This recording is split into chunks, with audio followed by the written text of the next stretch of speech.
The characters of Frozen bring frosty magic to ABC Sundays. It's a blast. Cool. Pun intended. A quest to reunite two sisters I will find you. will have chilling consequences. Emma's trapped under ice by a woman with ice magic. She's freezing to death. A spellbinding new season is just getting started. I'll do whatever it takes to get my sister back. New Once Upon a Time, tonight 8/7 Central on ABC. If you missed the premiere, see it now on Watch ABC and ABC On Demand. Hey everyone, welcome back to Watch Shane Watch Stuff. I'm Shane Andrews, and today we're going to be talking about Once Upon a Time, Season 4, Episode 2, Whiteout. Okay, there's a lot to talk about here. I'm going to try and do some non-spoilery things first, and then get into some of the spoilers of the episode from there. First off, I'd like to say, Frozen taking over Storybrooke and the show has been a very interesting thing, and I'm struggling to figure out whether I like it or not. I feel like Frozen has been trying a little too hard to get all of its aspects into the show. I felt like last week's episode was good, but it stuffed in a lot of things. Stuffed in Elsa, Anna, the trolls, the ice monster, just trying to get every single little piece of Frozen into Once Upon a Time as possible. I'm still not sure what I think about that. I think they're trying a little bit too hard. I still really, really wish Kristen Bell was playing Anna, especially after this episode. I liked Elizabeth Lail a little better this week than I did before. Than last week with her being Anna, but I just really wish they'd gotten Kristen Bell to play Anna. I think that would have just been such a perfect choice. She's not a stranger to TV. As far as I know, they didn't even ask her about it. So it's just a very interesting situation, and I think it just would have been so much better in my mind if Kristen Bell was playing Anna. But setting that aside, Georgina Haig is still doing amazing as Elsa, though. I think she has really captured that character. She does a really good job with what she's given, and I think what she's doing is great. I love it. So I think those pieces are going well. I think it's great. There's some different things about this episode. Right at the beginning, Michael Sosha was credited in the opening credits, who, if you remember from Once Upon a Time in Wonderland, the show that only aired for one season, he played the Knave of Hearts. And there was rumors that he would be coming to the regular Once Upon a Time show because he was such a popular character in Once Upon a Time in Wonderland. And I was very excited to see his name on the credits, but he's not in the episode yet. So I think he's coming. We'll probably see him coming up soon. He's supposed to become a series regular from this point. I kind of wonder if they wanted to replace Megan Ori playing Red with a character like him that's kind of a sort of pseudo detective that helps Emma out here and there, but can do some different things, knows some different things as well. So I think that's great. I'm excited to see him come back at some point. Just excited in general for his character to return. He was one of my favorite parts of Once Upon a Time in Wonderland. Aside from Alice, I really liked Alice in that show. But I'm excited to see him come back, and I think that'll be great. So, okay, we're going to get into a little bit of spoiler territory now. So you've been warned. This is the time to check out now. Go watch the episode. It's on Hulu. I saw it on IMDb this morning. So go and check it out. And see what you think for yourself. I thought it was an okay episode, and I'll explain my generic thoughts and my specific thoughts on some things here as we go.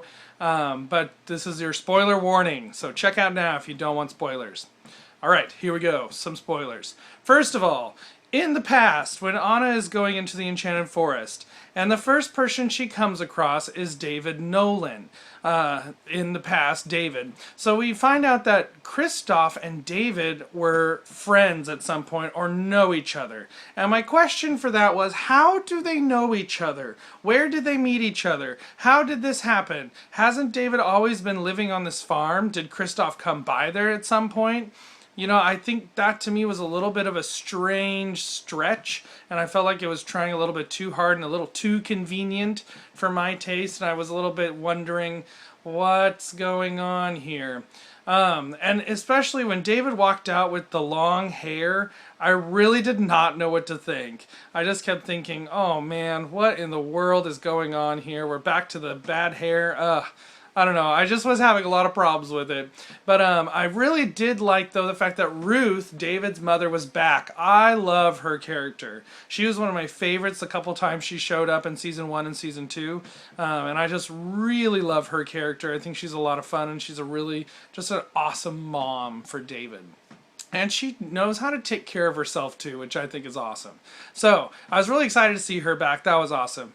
But then when the warlord of the town comes in, the area, Bo Peep, I literally started laughing. I had to pause and rewind to make sure I had heard correctly that it was Bo Peep, who they had just said was the warlord of the region. Of all the fairy tale characters you can mine, and even beyond fairy tales, we've dabbled in Frankenstein here, we've gone to Wizard of Oz, now we're in the Frozen world. Of all the characters you could mine, you choose Bo Peep?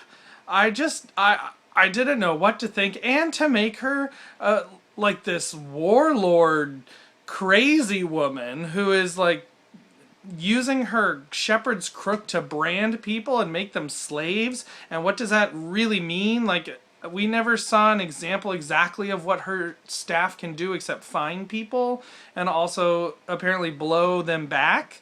So I really don't understand why she's a warlord, how this happened, where did she come from, where did the staff come from, is this just a thing that's always been? I had a lot of questions, and I literally laughed out loud because I just did not know what to think about that at all. And then when we go to Storybrooke, and she's a butcher, and okay, I will admit, I really laughed hard when they showed her as the butcher in the town, and then when David walks in and she calls him Lambkins. I just laughed quite a bit at that whole scenario and thought it was very funny. And why wouldn't she keep her shepherd's crook with her? If this shepherd's crook has branded so many people, why is she not using it in Storybrooke to do whatever she wants? Like, why is she just kind of hiding out in a butcher shop if she obviously hates David Nolan and doesn't like him? There's a lot of questions for me. Questions upon questions. So I don't know what to think about the whole Bo Peep thing. I'm kind of glad that by the end of the episode, her little storyline is wrapped up and done. But because I would really not like to see her come back. I just didn't know what to think about that at all. I just thought it was so out of the box. And I have a theory on what's going on here, which I'll get to in a minute. All that said, this is a major spoiler now. At the very end of the episode, when this lady in the ice cream shop is revealed, and I remember looking at her, and my friend and I, we were thinking, wait a minute, who is that? That lady looks so familiar. And then we remember that she's from Lost, and we thought, wait a minute, who is this person? She's running an ice cream shop. And so then it seems to be that she might be the Snow Queen, which is very interesting, especially from the preview for next week. It very much looks like she's probably the Snow Queen, which I have questions about that as well. My questions about that especially are, okay, if she's evil, number one, why has she been biding her time so long to enact some evil plan, which it seems like she's going to next week. So I don't know what exactly is going on there. Was she just waiting for Elsa?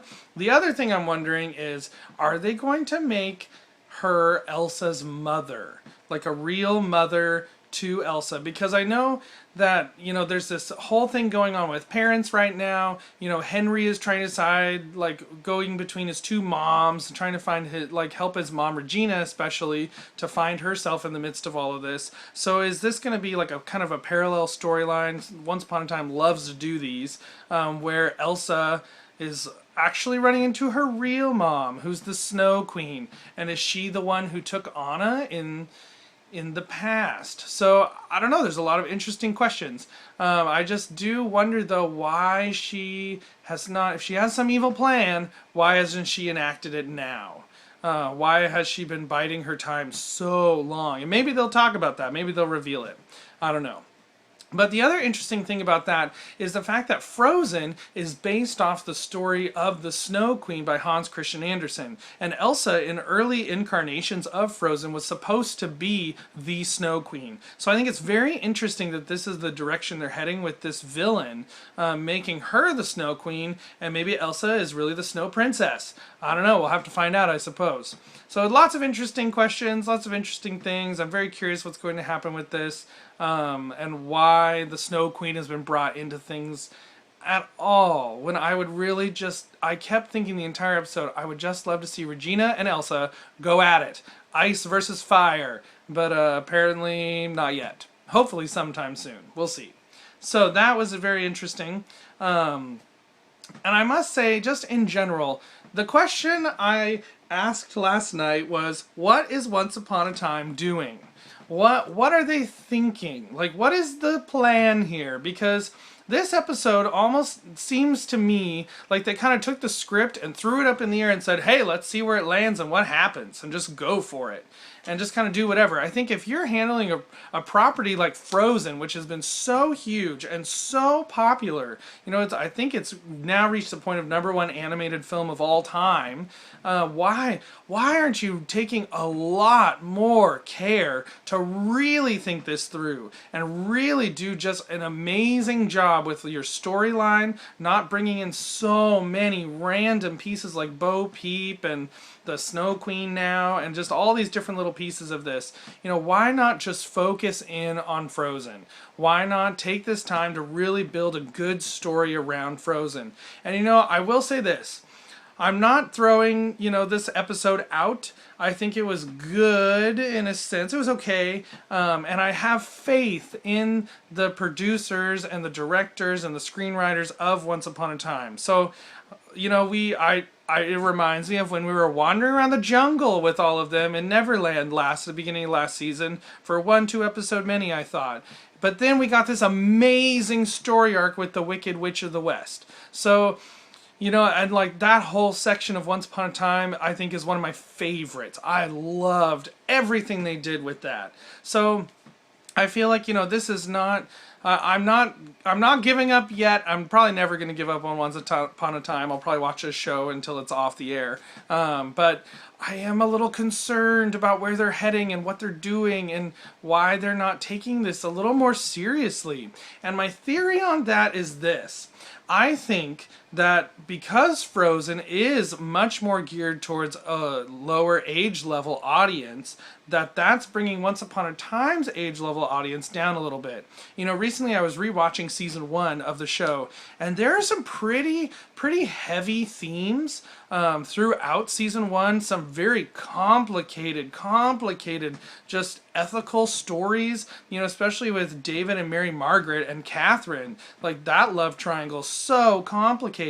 Where David, you know, is married to Catherine in this new world, but really that's just a fake memory. But him and Mary Margaret are in love, and you know, and Catherine is like struggling with this, and David's hurting both of them, trying to figure out what to do. And I felt like, you know, that's not like a little kid's storyline. That's a very deep story and a very difficult thing to talk about and to work through, especially in a fantasy-based television show.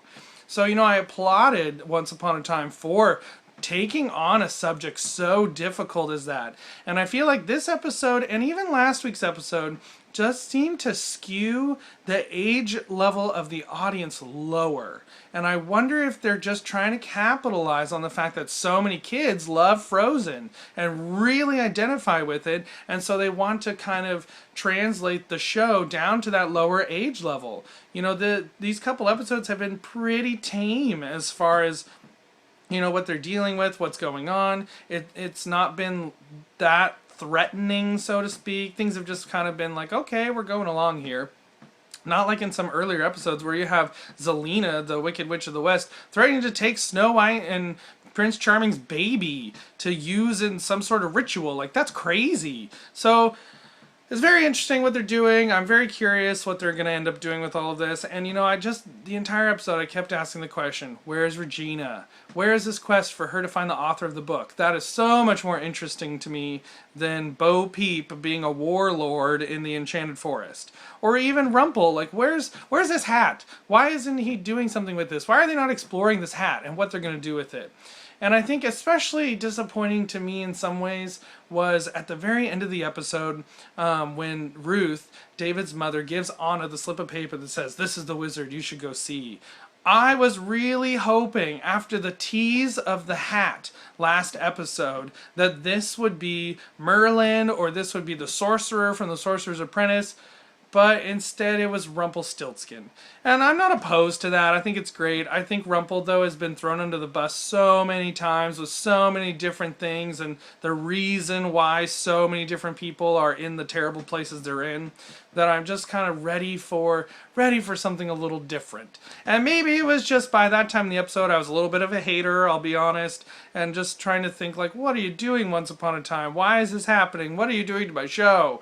That I was a little bit of a point of what, that's it, that's all. We kind of probably saw that coming from the beginning of the episode. So anywho, I do think though, one great thing that they're doing and that they did this episode is building on this Henry and Regina thing. And I really am excited to see where that goes. I think my gut feeling is Henry would go along with Regina in trying to change the book. I think if she explained to him what she's doing, I think he would say, let's do it. Let's change the book so everyone can have a happy ending. And so I think Henry is probably going to go along with Regina on this quest to find the book, which I'm actually very interested to see what happens with that. So I think that'll be really good. I think, you know, last season they kind of didn't use Jared Gilmore as Henry that much. And I would be excited to see them do some more stuff with him. Because in Season 1 and Season 2, they did some great stuff with that kid. So I'm excited to see what they do with him in the future, and especially with this relationship with Henry and Regina, and see where it goes from there.